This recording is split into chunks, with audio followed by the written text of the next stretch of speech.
Hello class 8, welcome back to your physics online class. I hope children you all must be in your good health. Children, we have already done 8 assignments and I hope that you have completed all your pending work. But still, if some work is left, then please do it as soon as possible, because after two more assignments, that means after the 10th assignment, you will have your first terminal examination and you will be awarded 20 marks for these 10 assignments. So children, be quick and sincere in your work. Now, we were doing chapter number 3, force and pressure. So, we'll continue that one. And in your first term examinations, these first 3 chapters are coming. Now, children, today we'll do pressure. What do you mean by pressure? First, talking about pressure, we will study about thrust. What do you mean by thrust? You know about force, you already done force. A push or pull is performed in the form of force, and if you have also done the effects of force. That a force can bring a body in motion, a force can bring a body at rest, a force can change the direction of the body, a force can change the speed of motion of a body, and a force can also change the shape and size of the body. And force can be applied from any direction. But a special force which is applied normally or perpendicularly to the body is known as thrust. Suppose this is a surface and the force is applied at an angle of 90 degrees. That means perpendicular. This kind of force is known as thrust. Now, the SI unit of thrust is same as that of force, that means Newton. Other units of thrust are also the same as that of force, that means kgf and gf. 1 kgf equals to 1000 gf and 1 kgf is approximately equals to 10 Newton. So this is about thrust. The perpendicular or normal force acting on a body is known as thrust. Now we will study about the effect of thrust that will bring about this pressure also into account. The effect of thrust depends upon the area on which it is acting. Smaller the area of the surface on which a thrust acts, larger is its effect. But the effect of thrust is less on a larger area. Let's look at some examples. Suppose a boy is standing on a loose tank. So, he will sink more as compared to he is lying down on the sand. He is standing, he will sink more into the sand. But if he is lying down, then he will not sink much. This is because of the effect of thrust. Here the area in contact with the sand is small. So the effect of thrust will be more. So he will sink more. But here the area is more. So the effect of thrust will be less. So less area, more thrust will act. And more area, less thrust will be acting on the surface of contact. Similarly, if you take a nail and this is a wooden block and this is the hammer. You are trying to penetrate the nail into this wooden block.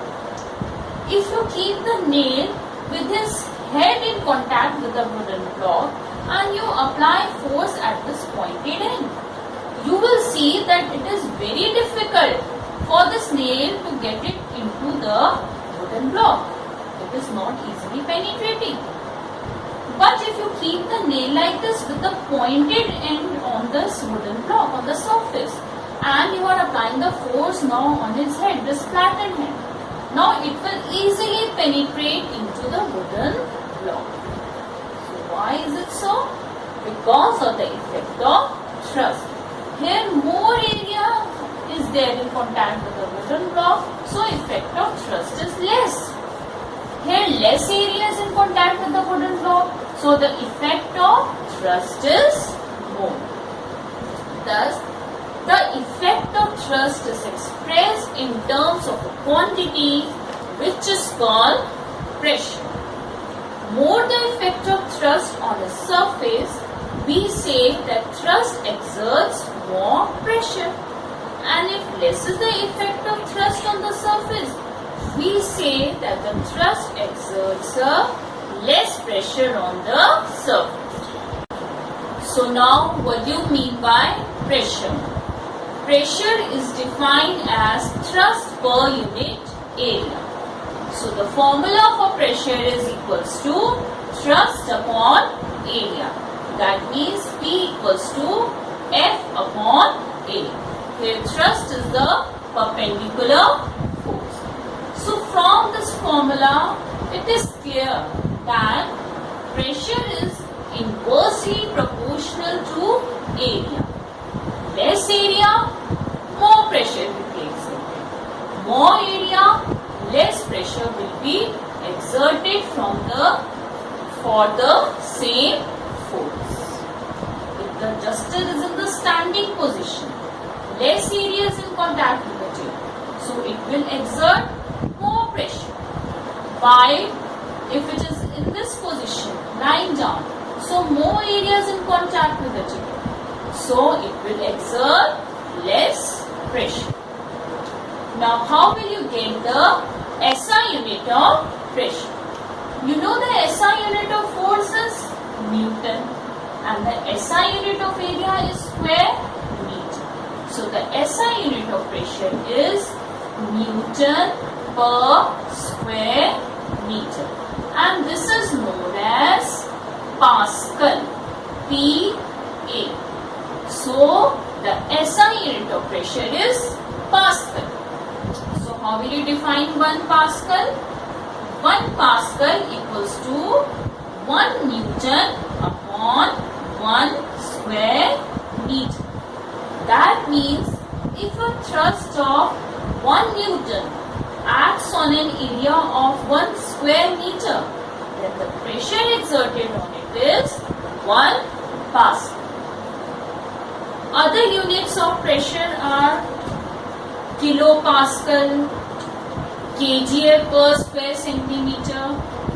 1 kilopascal equals to 1000 pascal.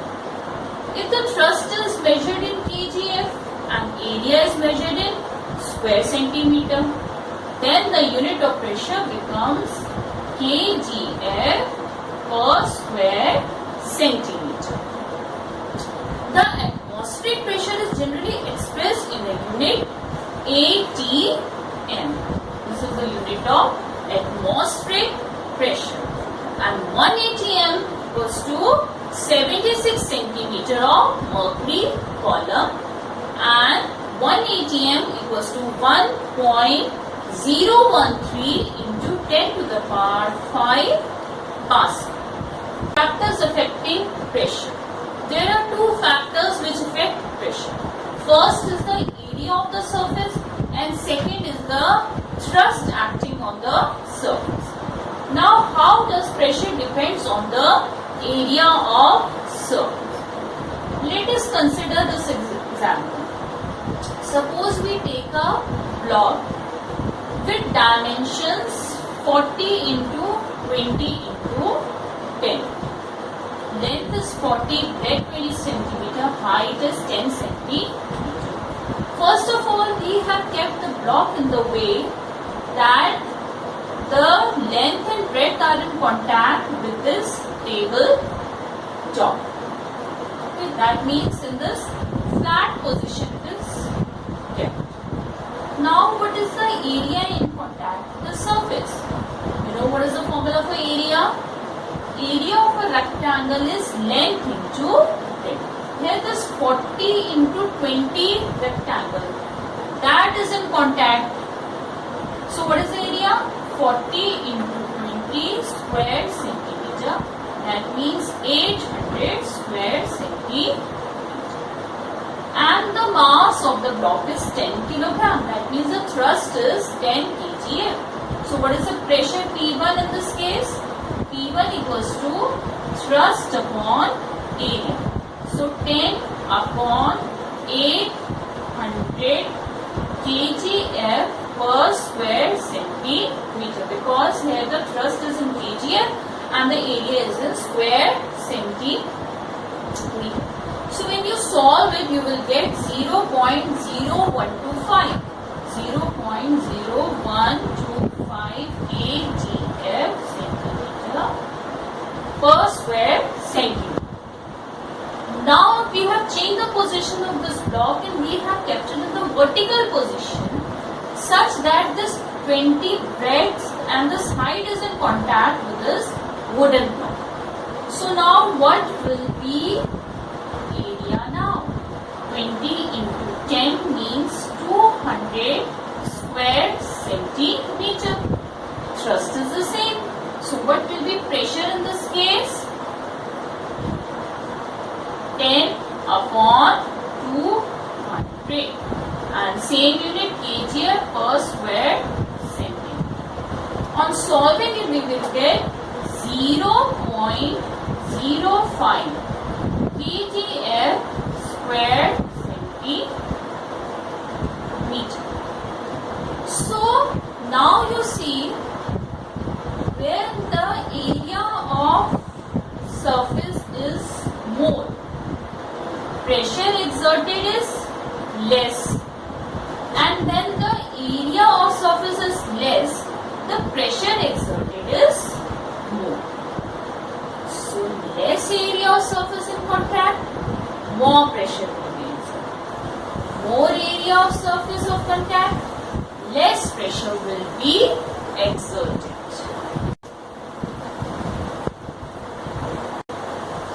Now, dependence of pressure on the thrust or force. If a thin boy is standing on bricks kept on a bed, he exerts some pressure due to his weight. But if a fat boy is standing on the same bricks kept on the bed, in this case the pressure exerted by this fat boy is more due to his excess weight. Thus, greater the thrust on the surface, more is the pressure on it. While smaller the thrust on the same surface, less is the pressure on it. That means pressure is directly proportional to the thrust. Less thrust, less pressure. More thrust, more pressure. So I hope children you must have understood the factors and the dependence of pressure on these factors. Pressure depends on thrust and area. Less area, more pressure. More area, less pressure. But less thrust, less pressure.